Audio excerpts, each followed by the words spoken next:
அந்தர்யாமி. வணக்கம். அந்தர்யாமின் ஃபவுண்டேஷனில் இருந்து இன்றைக்கி நம்ம பார்க்கக்கூடிய ஒரு டாபிக் என்னென்னா, கவலைகள்லேருந்து உடனே வெளியில் வரணும். எல்லாருக்கும் கவலை இருக்கும், கவலை இல்லாத ஒரு மனிதன் கிடையாது. ஆனால் அந்த கவலையோடு நம்ம போராடாமல் அந்த கவலையிலேருந்து வெளியில் வந்தால் தான் நம்மளுடைய ஒரு வாழ்க்கை ஆனந்தமாக இருக்கும், சுகமாக இருக்கும்.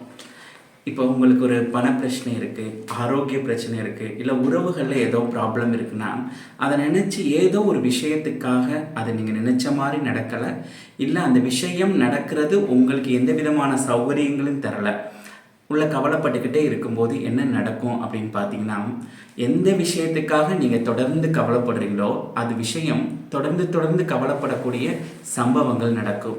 உதாரணம் பார்த்தீங்கன்னா, உங்களுக்கு ஒரு 1 லட்சம் கடன் இருக்குன்னு நினச்சி ரொம்ப கவலை உணர்வோடு இருக்கும்போது கண்டிப்பாக ஒரு 2-3 மாதங்களில் 2 லட்சம் 3 லட்சம் கடன் பெருக ஆரம்பிக்கும். சாதாரண ஒரு வீட்டில் 1 ஆள் 2 ஆளுக்கு ஒரு நோய் இருக்குது, அவங்களுடைய நோய்வாய்ப்பட்டதை நினச்சி நீங்கள் கவலைப்பட்டுக்கிட்டே இருந்தீங்கன்னா மீதி இருக்கிற நபர்களுக்கும் நோய்கள் வரும், இல்லை கவலைப்படுற உங்களுக்கு கூட சில நோய்கள் ஹாஸ்பிட்டல் செலவு அதிகமாக போய்கிட்டு இருக்கும். உறவுமுறைகளில் ஒரு சின்ன ப்ராப்ளம் இருக்கும், அந்த ப்ராப்ளத்தை நினச்சி நீங்கள் உள்ள ஆழமான கவலைப்படும் போது அந்த ப்ராப்ளம் கவலைப்படுறதுனால ப்ராப்ளம் சரியாகாது, அதே பிரச்சனை பூதாகரமாக மாறும். இது ஏன் அப்படின்னா, இதுதான் இந்த சிருஷ்டியோட அமைப்பு, இந்த சிருஷ்டியோட விதியும் கூட. இப்போ இதிலேருந்து கவலைப்படுறதுக்காக நீங்கள் நிறைய பூஜைகள் பண்ணுறீங்க, சில பேர் பரிகாரங்கள் பண்ணுறீங்க, சில பேர் தியானம் பண்ணுறீங்க, சில பேர் கவுன்சிலிங் பண்ணுறீங்க, இல்லை உங்களுக்குள்ளே ஒரு பாசிட்டிவாக ஏதாவது ஒரு மியூசிக் கேட்டு இந்த கவலைகள் மாறுமான்னு நினைக்கிறீங்க. இதெல்லாம் ஒர்க் ஆகும். இதை விட வேகமாக நீங்கள் இறைவனோட அருள் வேணா கூட, ஏன்னா இறைவனோட அருள் இல்லாமல் இந்த பிரபஞ்சத்தில் எதுவுமே கிடையாது. பிறப்பு முதல் இறப்பு வரை கூட அவருடைய அனுகிரகம் இல்லாமல் நடக்காது. ஆனால் அவருடைய அனுகிரகம் இருந்தால் தான் அந்த பிரச்சனை சரியாகும். அவருடைய அருள் வர்றதுக்காகவும் இந்த பிரச்சனைகள் எதை நினைச்சு கவலைப்படுறீங்களோ அந்த கவலைகள்லேருந்து விடுபட, அது மாயாஜலமாக மாறணும், உங்கள் வாழ்க்கையை ஒரு வளமையான வாழ்க்கை வாழணும் அப்படின்னா நீங்கள் செய்ய வேண்டிய ஒரே ஒரு விஷயம், கான்சியஸாக நீங்கள் என்ன பார்க்கணும்னா, நான் கவலைப்படுறேங்கிறத கான்சியஸாக பார்க்கணும். கவலைப்படுறதுனால உங்களுடைய எந்த கவலைகளும் மாறப்போகிறதில்ல.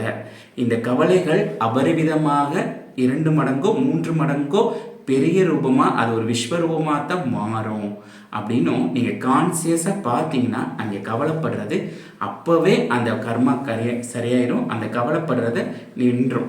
ஏன்னா ஒரு மனிதன் தொடர்ந்து கவலைப்பட ஒரு சுகத்துக்கு அடிமையாயிட்டான். ஒரு பிரச்சனையை நினச்சி கவலைப்படுறதே ஒரு ஆனந்தம் மாதிரி நம்ம நினைக்கிறோம். ஆனால் கவலைப்பட அந்த கவலைகள் பல்கி பெருகும்.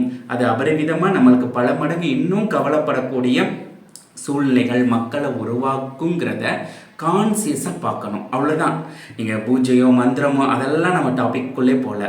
நீங்கள் கான்சியஸாக பார்த்தீங்கன்னா அங்கேயே உங்களுக்கு அந்த பிரெயின் அந்த கவலைப்படுறத ஸ்டாப் பண்ணிடணும். ஏன்னா அந்த பிரெயினுக்கு ஒரு வித்தியாசமான விஷயம் இருக்குது. என்னென்னா, நம்மளுக்கு எது லாபம் இருக்கோ அதை பற்றி தான் சிந்திக்கும், லாபம் இல்லைன்னா அதை பற்றி யோசிக்காது. அப்போ இந்த கவலைப்படுறதுனால நம்மளுக்கோ நம்மளுடைய உறவுகளுக்கோ ஏதாவது லாபம் இருக்கா? கிடையாது. அப்போ லாபம் இல்லாதது அந்த பிரெயின் கண்டிப்பாக உள்ளுணர்வுல கொண்டு போகாது. அப்போது நீங்கள் என்ன பண்ணுறீங்கன்னா, கவலைப்படுறதை பற்றி உங்களுக்கு புரியல, ஒரு ஞானம் தெரியல, அதை பற்றியே யோசிச்சுக்கிட்டே இருக்கிறீங்க. ஸோ நீங்கள் ரொம்ப கான்சியஸாக கவலைப்படுறேன், நான் இந்த ஒரு பண பிரச்சனையோ, இல்லை உறவுகளில் ஏற்பட்ட ஒரு சின்ன பிரச்சனையோ, இல்லை என்னுடைய வியாபாரத்தில் கோடிக்கணக்கில் நஷ்டம், லட்சக்கணக்கில் நஷ்டம், என்னோட பேர் புகழ் கெட்டு போயிடுச்சு, இந்த அவமானத்தை நினச்சி நான் கவலைப்படுறேன் அப்படிங்கிறத கான்சியஸாக பார்த்து, இந்த கவலைப்படுறதுனால எனக்கு இன்னும் கவலைகள் பல்கி பெருகும், அது இப்போ கவலைப்படுறனோ அது பல மடங்காக கவலைகளைத்தான் கொண்டு வருங்கிறத உன்னிப்பாக ரொம்ப கான்சியஸாக நீங்கள் பார்க்க ஆரம்பிக்கணும். ஸோ பார்க்க ஆரம்பித்தாலே என்ன ஒரு அற்புதம் நடக்கும்னா, இந்த பிரபஞ்சத்தில் நீங்கள் எதை நினச்சி கவலைப்படுறீங்களோ அந்த விஷயங்கள் எல்லாம் மாயாஜலமாக சரியாகி உங்களுக்கு ஒரு ஆனந்தமான வாழக்கூடிய வாழ்க்கையை இந்த பிரபஞ்சம் உங்களுக்கு சித்திக்கும், பிரபஞ்சம் உங்களுக்கு பிரசாதிக்கும்.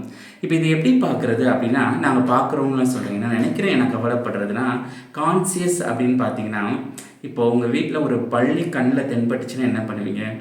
அசால்ட்டாக விட்டுருவீங்க. இதே ஒரு பூரானோ தேலோ பாம்போ வீட்டுக்குள்ளே லைட்டாக பார்த்துட்டீங்க என்ன பண்ணுவீங்க? உடனே அதை நோண்டி அதை ஆராய்ஞ்சு அந்த இடத்தெல்லாம் க்ளீன் பண்ணி பாம்பை ஆள் வச்சு அடித்தோ இல்லை அந்த இடத்துல உள்ள அந்த விஷச்சந்துக்களை உங்கள் வீட்டில் இருந்து வெளியேற்றுவீங்க இல்லையா? அதே மாதிரி தான். ஸோ உங்களுடைய கவலைகள் எல்லாம் உங்களுடைய மனதுக்குள்ளே வந்த ஒரு பாம்பு தேள், உங்கள் வீட்டுக்குள்ளே வந்த அந்த விஷசந்துக்கள் மாதிரி ரொம்ப கவனிப்பாக பார்த்து அந்த கவலைகளை வெளியேற்ற கற்றுக்கோங்க. ஸோ உங்களுடைய மனதை பாசிட்டிவாக வச்சுக்கோங்க. நீங்கள் கான்சியஸாக பாருங்கள். ஏன்னா கவலைப்படுறதுனால எதுவுமே மாறப்போகிறதில்ல. மேற்கொண்டு அந்த கவலைப்படக்கூடிய ஒரு சம்பவங்களையும் அந்த ஒரு சூழ்நிலைகளையும் தான் நான் மறுபடியும் ஈர்க்க முடியுங்கிறத ரொம்ப கான்சியஸாக நீங்கள் பார்த்துட்டிங்கன்னா அங்கேயே 50% உங்களுடைய கவலைகள் குறைய ஆரம்பிச்சிடும். ஸோ அதுக்கப்புறம் மெல்ல மெல்ல இந்த யூனிவர்சல் எதை நினச்சி கவலைப்படுங்களோ அந்த கவலைகளிலிருந்து வெளிவரக்கூடிய எல்லா விதமான சூழ்நிலைகளும் உங்கள் முன்னாடி வரும். உங்களுக்கு அந்த பாதைகள் கண்கூட பார்க்க முடியும். அற்புதங்களும் மாயாஜாலமும் நடக்கும். நம்ம வாழ்க்கையை நம்மளுடைய கண்ணோட்டத்தை மாற்றக்கூடிய ஒரு சக்தினால், நம்மளுடைய மனோசக்தினால் நம்மளோட விதியையும் மாற்றி அமைக்க முடியும்.